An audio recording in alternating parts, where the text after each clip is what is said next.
RMJ Movie Reviews back again with my Wednesday surprise movie review. Well, this is quite a surprise because today is not going to be a movie review. I don't like to switch things up last minute with you guys, but there's something very personal that I have never chose to share on my channel. This is something very extremely personal to me, but today is my mother's birthday, and I have not shared this before, but I have shared this with my fellow brethren, fellow movie geeks who I collaborate with, that my mother passed away a year ago. And my mother was 69 years old. She died of breast cancer, and it was stage 4. My mother had lived with it for 20 years. I believe she was diagnosed when I was 18 years old. And she fought through it, and she soldiered through it, and she lost her battle with it a year ago. So I've experienced quite a lot of grief. That was why I kind of had sporadic, not consistent times where I was on YouTube and things like that, and also not to mention with 3 weeks prior to my mother's death, I had lost my last grandmother too. And and then I kind of went back to work, and I didn't properly deal with a lot of my grief. And then a year later, this pandemic jumped off, and the shut-in came, and I went through quite a few struggles. My mother's favorite movie, Fright Night, which is a film that I love as well. This is going to be strictly focused on my mother's feelings about the film, not my own. My mother was not a horror movie fan, and as I've told, I think I've littered throughout many of my other videos, my mother was not too happy about, these guys over here and these guys over here, me seeing those films when I was like 5 and 6 and 7 years old during the 80s. Fright Night was the only horror film, and Child's Play, the original first one, also directed by Tom Holland. My mother had an extreme crush on Chris Sarandon. My mother loved Chris Sarandon. Chris Sarandon in the original Fright Night is that man exudes, these are not my personal feelings, but I'm looking at it as a character and not my own emotions. I want to be clear about that. But he just exudes seductive, dangerous sexiness in that role. My mother would blush watching Fright Night, like I said. And also, my mother also loved Roddy McDowall's performance in that film too. She loved the fact that Roddy McDowall was like such a complete coward, and how his character had such a beautiful arc. And what I love about Fright Night, bringing my own feelings into it for a second, is that every character in the film, I would probably say minus Art J. Evans, who gets unfortunately shortchanged in the film, and Jonathan Starks, who plays the ghoul. Actually, excuse me, he does have one. I think Art J. Evans is the only character, and maybe Charlie's mother, who don't have an arc. But all the characters have an arc. By the end of the film, they're all different from what they were in the beginning. The shining stars here of this movie is Roddy McDowall and Chris Sarandon. They are the most seasoned actors of the cast at that time. They just destroy the movie. Amanda Bearse from Married with Children fame, and my mother thought that Amanda Bearse was perfect in the role, and as I agree with my mother's opinion of it, I think as I had talked about with another gentleman, 2 other gentlemen who I just recently collaborated with, Corey and Jonathan, you guys check them out. They're on YouTube too. But we talked about how like a lot of actors bring kind of their own stuff to their roles, and I think in this case, Amanda Bearse hiding, like Anthony Perkins, her own stuff, brought in that uncomfortableness and awkwardness to her own sexuality. And because basically Jerry Dandridge deflowers Amy in the movie. I think her performance is fantastic. One of my mother's favorite scenes in Fright Night was the dance scene where Jerry ultimately it's the beginning. Well, actually, the beginning of Seduction starts early, but it's the scene that kind of starts. This is where emotionally Jerry Dandridge has set his fangs into Amy. My mother loved that scene. My mother loved the 1980s soundtrack. My mother would run. First of all, one of the things was my mother was an actress when she was in high school, and my mother was a singer. So when I was a kid, my mother would literally watch the Richard Simmons sweating to the oldies tapes. Come on, guys, And mom would literally be doing those tapes. Her and my grandmother, my mother's mother. My grandmother Beasy, and my mother would sing Pointer Sister songs, and she would sing Dionne Warwick and Patti LaBelle and all these cheesy, at the time, cheesy 80s songs. That's what friends are for. I don't know how many times I listened to That's What Friends Are For when I was a kid. It's such a cheesy song, but I love it. And I never forget one time me and my mother were watching an episode of The Cosby Show, and I think that was the one that Stevie Wonder was on. And I think Stevie Wonder did sing, what song? I Just Called to Say I Love You. So anytime I see that song, I always remember me and my mother. I remember my mom singing the song as we were watching that episode. And my mother would constantly do that. My mother would watch Fright Night, and I believe the name of the song in the dance club is A Good Man in a Bad Time. And I love that song as well too, because I love the cheesy electronic 80s score to it. And the doom doom doom doom doom doom, however it goes. But my mother would sing that song. She just loved it. And and the thing was, I found the soundtrack online, and that was a birthday gift that I had planned for my mother, where I was gonna buy her the Fright Night soundtrack. Unfortunately, sometimes I procrastinate. I never got around to giving it to her. But I showed it to her on YouTube, and my mother was learning YouTube and phone technology before she passed, so she got to, put it on her YouTube list and all that I created for her. And another gift that I did give to my mother was I had went to Horror Hound 2017. How many years? Guys, you do the math. But I went to Horror Hound 2017, and Chris Sarandon was there. I was reading Horror Hound at Barnes & Nobles one day, and I saw he was in the list.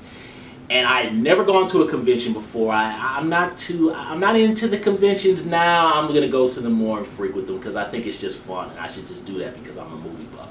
But I said to myself, I was gonna get Chris Sarandon's autograph, and I was gonna get his picture for my mother because she loved that movie so much and loved Chris Sarandon so much. I did meet Chris Sarandon, and he was pleasant. I did kind of see that the ladies were getting a little bit better treatment than I did, but I am a burly black man, so obviously I'm not gonna get as nice a treatment as this beautiful, healthy young woman over here that's like 22 and 25 years old. So Mr. Sarandon's money handler was not the nicest gentleman. He was quite rude, and I almost thought it was going to be a moment where I turned into a character from a Martin Scorsese film, or probably Leonardo DiCaprio, The Departed, in the supermarket scene. Yeah, it was close there for good old Ma, but my mother would not want me to behave like that, so I got the autograph for her, and I brought it to my mother, and I still have that autograph to this day. The beautiful, healthy person that she was, really, she instilled a lot of her creativity and warmth into me. All this stuff you see here, this is it really, I'd probably say my eccentric personality, that's 90% of that is my mother. The creativity, like with these photographs and the way I put them together, that's my dad, 100%. Both of my parents are very creative people. As far as the acting and the movie side, that's definitely my mother. Drawing pictures and like in the images of posters and stuff, that's the piece of me that's like my father. But my mother was, she was a beautiful person. I miss her to this day. You know, my mother, I want to say to people out there, anybody, whether you're an adult or whether you're a child, if you're experiencing any kind of grief or pain, I want to tell you that you don't have to live in that grief. You don't have to live in that pain. You will get through it. Shortly after my mother's death, I'm not going to go too far into this, but I'm just giving you an example of how you succeed through challenge. You know, losing my mother was devastating, and losing my grandmother 3 weeks prior to my mother's death was devastating. And I'm still working through those things now. But I will say, the healthy childhood that my mother gave me, and just the warmth and the love that my mother gave me, and the diversity and the creativity and the care that my mother showed me and my sister growing up, has really helped me to really be emotionally healthy enough to feel broken but still push through. I had met a young lady who experienced the same kind of grief that I had, and I blatantly admit, good old my RMJ movie reviews, I got played. And this person blatantly, manipulatively and cruelly played me. And this person continues to try to do that. Basically, I got my back broken, like Bruce Wayne in The Dark Knight Rises, and thrown into a hole. So I lost my mama, lost my grandmother, and then I got played by somebody. And they blatantly don't care, and, you know. But I tell you one thing, the strength and the guidance of my mother, she instilled everything and the tools that I need to carry on her memory and make her proud and show her that I'm not going to let anything, not no one, I don't care if you don't like me, I don't care if you judge me, I'm going to make my mother proud, and I'm going to push through challenge. And nothing, not nobody is going to stop me from being the best at whatever I can be. And I want to say that to you all too. Be who you want to be. Do not let anything stop you from being the best version of yourself that you can be. If you're grieving, if you're in pain, that's okay. It's okay. It's okay to cry. It's okay to feel heartbroken. It's okay to feel devastated. All those things are fine. The problem becomes if you live there and you stay there and you wallow in it, and you don't allow yourself any growth. My mother's not here anymore, but her spirit is still with me and it lives through me. And I realize that she is looking out for me. So me being played and being put in positions where I was embarrassed and my self-esteem felt low, and I was in the pit just like Bruce Wayne, jacked up, feeling like I can't make it out of this. Can I do this? Everybody thinks I'm crazy. Everybody thinks I've lost my mind. Well, it's like, if you lose your mother and you hold your mother's dead body while it's warm, and then I held my mother until she was cold. So for people to turn around and say, oh, well, you're crazy, you lost it, that's the most inconsiderate, despicable act that I can think of. But I realize that if a person is despicable and they're a bastard, that's just because that's what they are. But that's not what I am. And I'm not going to allow somebody else's stuff to destroy me and bring me down. Because my mother is looking over me and she wouldn't want me to happen. She would not want that to happen. She want me to see what it is for what it is, push through challenge, and say, to hell with this shit. I'm going to crush this. You're not going to defeat me. You're not going to put me down. You're not going to defeat me. I don't care if you think I'm crazy. I don't care if it's like, oh, you like movies. I'm going to do whatever the hell I want to do because I'm a grown man. I work. I take care of sick people in the hospital. And I'm going to do whatever I do because my mother took care of me and she treated me with all the love and the respect of the world. And she gave me the gift to be able to do that. So nobody's going to stop me from doing that. I don't care if you like it and if you don't. And my mother would want me to say that because that's the same way she was too. And that lives through me. So, to that end, I want to say to all you kids out there, anything you're going through, do not let it stop through. You push through it and you climb out of that hole just like Bruce Wayne climbed out of that hole in The Dark Knight Rises. You don't need that rope. If you got to do it by yourself, you got to do it by yourself. Be your own person. Push through challenge. Don't listen to anybody. And it's not about how hard you get hit, but it's about how hard you can get hit and keep moving forward. I got this on my arm. I was never a tattoo person. It's from The Dark Knight Rises.